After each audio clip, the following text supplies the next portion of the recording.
This is Ryan Elliott for Boxing Social in association with Betfred. I'd like to be joined by super welterweight world champion Hannah Rankin. Hannah, first and foremost, how are you? Doing very well, thank you.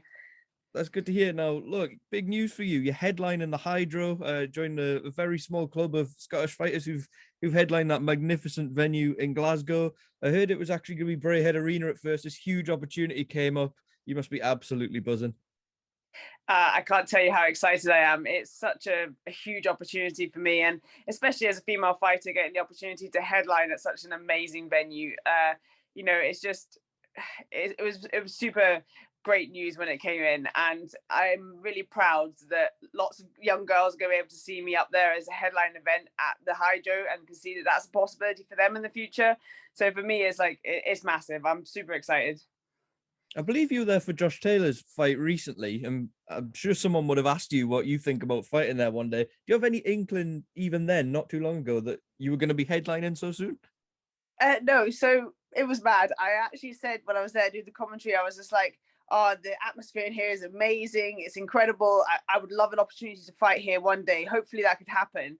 And then 2.5 weeks after that, I hear from my promoter that we're moving to the Hydro. And I was just like, this is brilliant. Talk about like manifesting dreams into reality sort of thing. So yeah, really happy. Let's talk about your opponent then, Alejandra Ayala, a Mexican fighter. How much do you know about what kind of fight you're expecting as well? So I know she's 14 wins, 5 losses. She's got 7 knockouts on her record. She's been in with Savannah Marshall, I think. And also she's also fought Marie-Eve Dicaire. So, Marie-Eve Dicaire is someone that's obviously on my radar as another world champion in my weight class. I don't take too much stock from the Savannah fight. Obviously, she was stepping up to that weight class to do it. So, I don't really take much from it. But I know she's going to bring it. She's Mexican. I mean, we all know Mexicans have, an amazing history of boxing, and they always turn up to fight. So I think it's going to be an exciting fight for everybody to watch, and I can't wait for it, really. Yeah, you say she's got that Mexican style and she's very exciting, but you've shown a willingness to do exactly the same thing. Do you see any way that this can't be anything other than an exciting fight?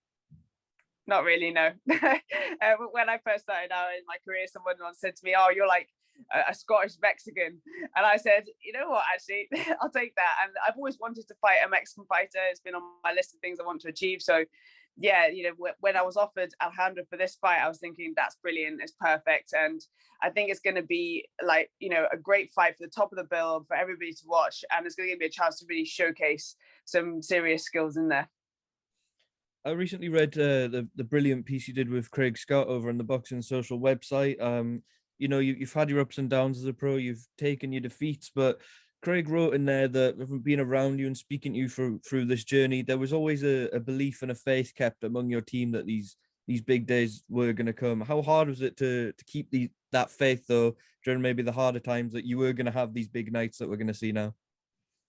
I think it wasn't always easy. There's been some big losses in my career, like difficult ones to come back from as well. When I lost my IBO title the first time, I was right back down at the bottom again, which is probably why when I won the IBO and the WBA on the 5th of November last year, it meant so much to me. It was such an emotional moment because I come from having the world title to losing a world title to working my way all the way back up the ranks again to getting the shot at the world title and actually getting my hands on them. So yeah, it meant a lot to me then. But I think I've always had a great team around me. It's always why my social media and everything is all under Team Rankin, because for me it is about the team that I have around me, and they've always been there, even in the really, really rubbish parts of it, and in the highs as well. So I can't thank them enough for their support and their constant belief, and especially Noel Callan. Like, he's taken me from a white collar fighter, like went to gym classes, all the way up to a world champion, and he's always had that belief in me that I can achieve great things. Even when at the beginning, when I wasn't thinking the same sort of thing, he was always thinking that I could go out there and achieve things. So it's great to have that around you, and I always say that to people, having the right people around you, you can achieve anything. Yeah, I was going to say he's always been there. I think I can remember even years and years ago being down at the McGuigan gym when you were sparring with Chantel Cameron all that time ago. How much does that kind of raise you and help you when you've got someone around you at all times from the very beginning who's telling you, look, this is going to work, this is going to work out? It must just take your belief to new heights.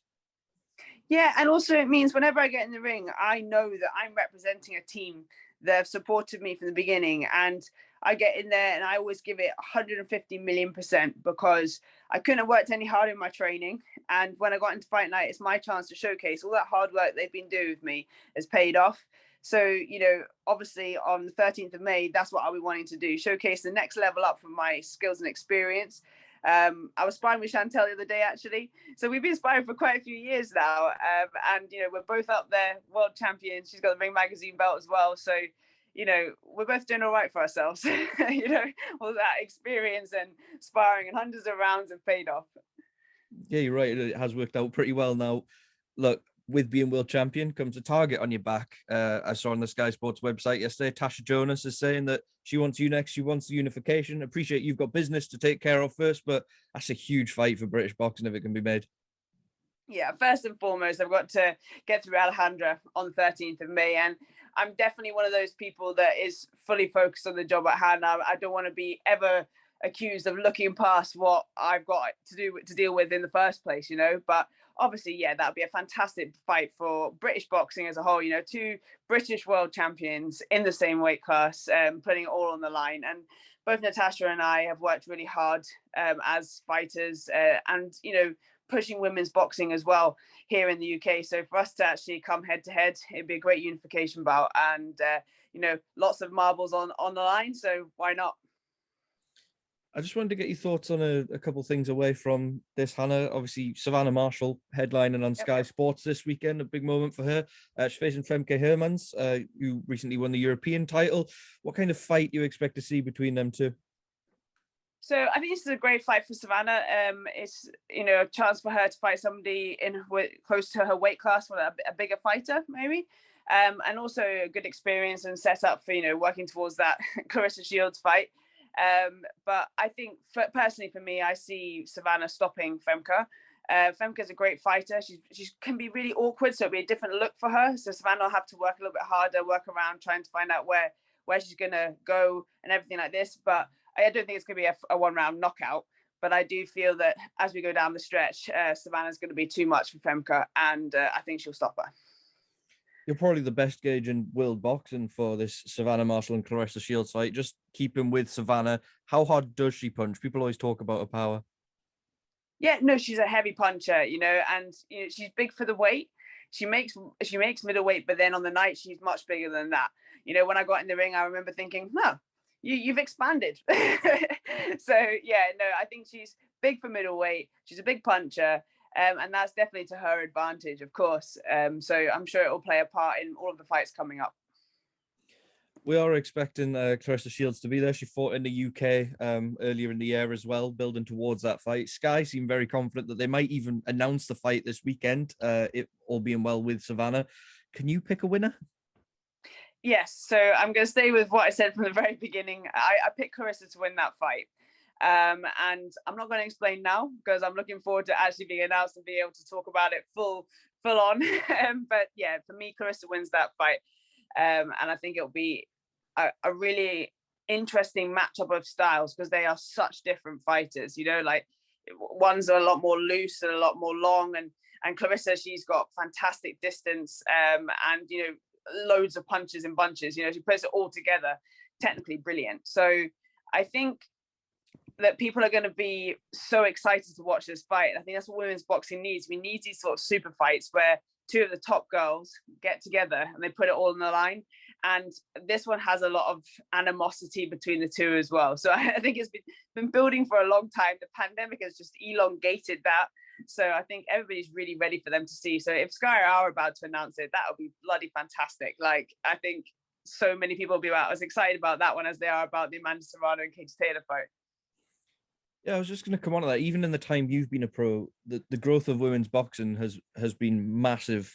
We've seen kind of these mega fights building as well. It seems like we're coming to a peak here of these two massive fights, not just for women's boxing, but all of boxing. We've talking about Savannah and Clarissa Shields, but also Taylor Serrano on April 30th. How big a moment is this for the female side of the sport? These massive fights. It's huge for us, and it's kind of showcased how much it's just we've had sort of an astronomical rise, and actually, ironically, the pandemic did us a massive favor. We suddenly had a captive audience at home, and there wasn't much else going on, so they had to watch the boxing on the TV. And so Eddie did a fantastic thing putting on those women's fights in the garden. And you know, they weren't just your standard 6-rounders; they were world title fights. They were top level fights. You know, mine and Savannah's fight, we won awards. You know, it's one of those things where people actually got a chance to watch women do what they can do, and we all showcased it to a really high level. And now, you know, we've got people talking about us as household names. You know, women boxing is now, we've got household names, which is a huge turnaround. So for this fight to be happening in Madison Square Garden, like, I am so excited about it. It's an amazing, like, the money's finally come there for them, and you know, it's incredible. They're going to be headlining such an iconic venue, and I just think the whole world is waiting for it. And this is really exciting because now people are given that opportunity to see it. It means that people are like, oh, actually, no, I really like that, and I'm really into it. And it's like this new kind of found surprise for them all. And you know, they're all like, oh, I want to know what this person's doing. What's this person doing? So it's kind of exciting because it's kind of like a rebirth really for us. On paper as well, style-wise, Taylor Serrano looks like it's going to be a very exciting fight, very good style matchup. Can you pick between them? So I'm a massive Katie Taylor fan. I think she's amazing. What she's done for the sport is just incredible, like raising the, you know, people's awareness of women's boxing, and just, you know, the skill level that she brings. All of her experience is amazing, and the following that she's got as well is incredible. You know, it's the Irish get behind her, you know, and she's just done massive things.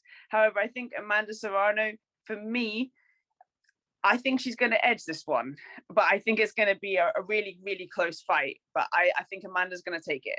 And that's not because I'm not a Katie Taylor fan. I am a huge fan. I just think this is a deciding fight. And I think Amanda's going to have just a little bit too much more in the tank than Katie. Right, Hannah, I'm going to leave the final word to you. I'm sure you've had lots of lovely messages from people since it was announced you're going to be headlining the Hydro. For everyone buying tickets that's going to tune in to watch you, what would you like to say to them before I let you go? So for everybody tuning in for my fight on May the 13th at the Hydro in Glasgow, you can watch it live on Fight Zone. Just sign up to the app. It's free streaming free streaming at the moment. So you can sign up to it, get involved. If you can't watch it there and you want to come along, the more the merrier. It's an amazing stadium, and I would love to see as many friendly faces there as possible. And we're going to take the roof off. Okay, contact me and on my social media accounts for any tickets, and also go to the Ovo Hydro on their website. You can order tickets there too. As of the 30th of March, pre-sale starts then, so be quick and don't miss out. Right, Hannah, very well said. Thank you for speaking to Boxing Social. I'm sure we'll catch you near the fight. Thank you so much for having me on.